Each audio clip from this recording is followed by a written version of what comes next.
Hello students, welcome to Engineers Academy. Do hit the subscribe button if you are here for the first time. Now let's solve this problem which says that the y component of the force F which a person exerts on the handle of the box wrench is known to be 320 Newton. So we are given the magnitude of the F of y component of the given force which is applied on the box wrench, and the magnitude of F of y is 320 Newton.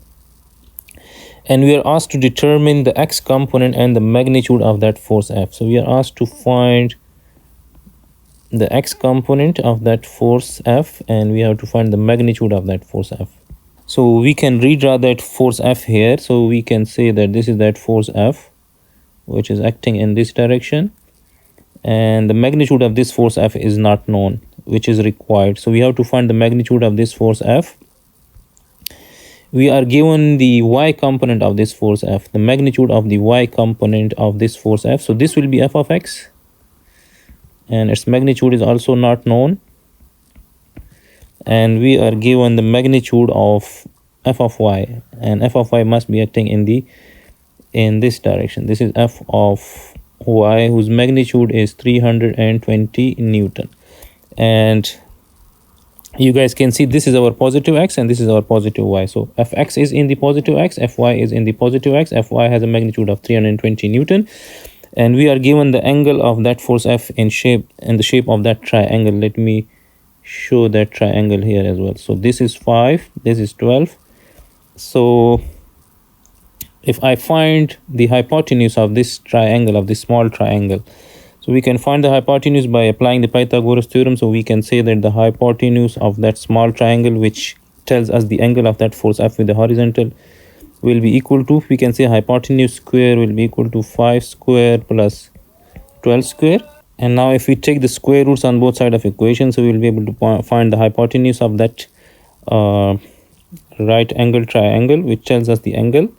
So this will be, so the hypotenuse of that triangle is 13. So we can say that this hypotenuse is 13. So now as you guys can see, if we are going to consider this angle, so this angle and this angle of that triangle will remain the same. So we can say that, let's say that we are considering the angle of that force F with the horizontal, or we can say with the positive x-axis. So this is that angle theta.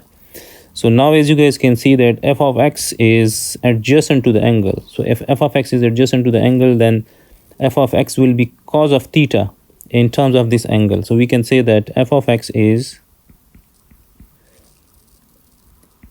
f cos of theta. And similarly, if the x component is adjacent to the angle, then f of y is opposite to the angle.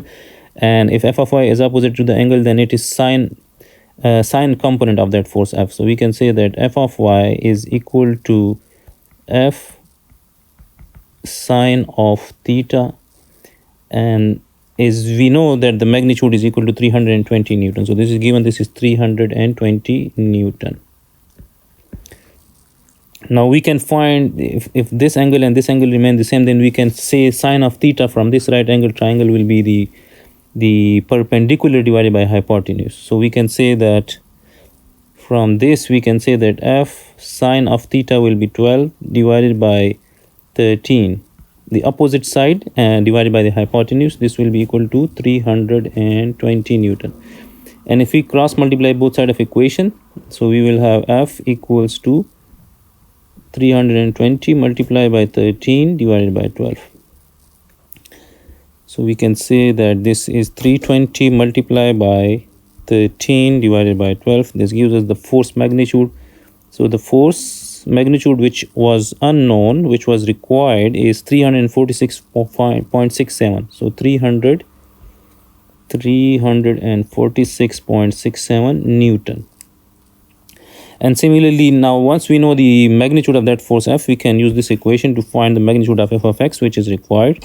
So f of x is equal to, now the F magnitude, the force magnitude is 346.67, and cos of theta from that small right angle triangle will be the adjacent side divided by the hypotenuse. So we can say 5 divided by 13.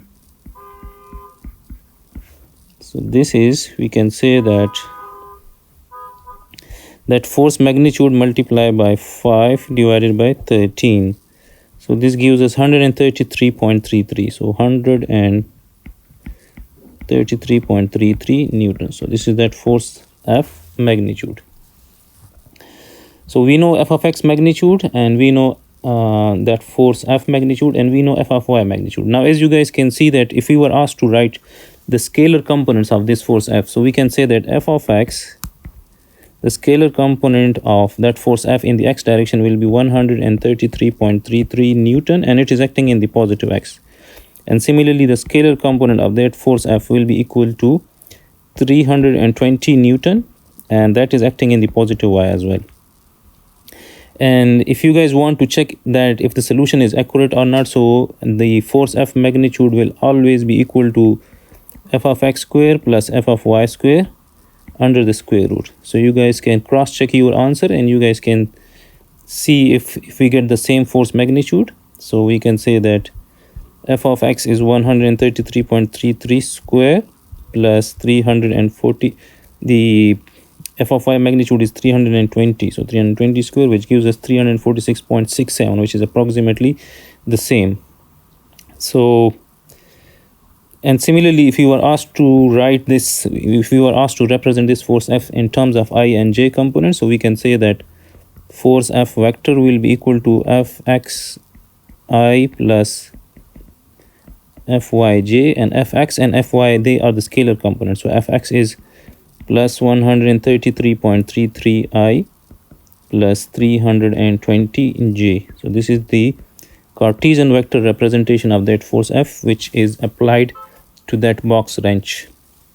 So this is the solution of this particular problem. I hope this will help you in finding the unknown components for a given force. So this is the solution of this particular problem. I hope this will help. Do subscribe Engineers Academy for the solution of such more problems from Engineering Statics by Meriam and Kraige.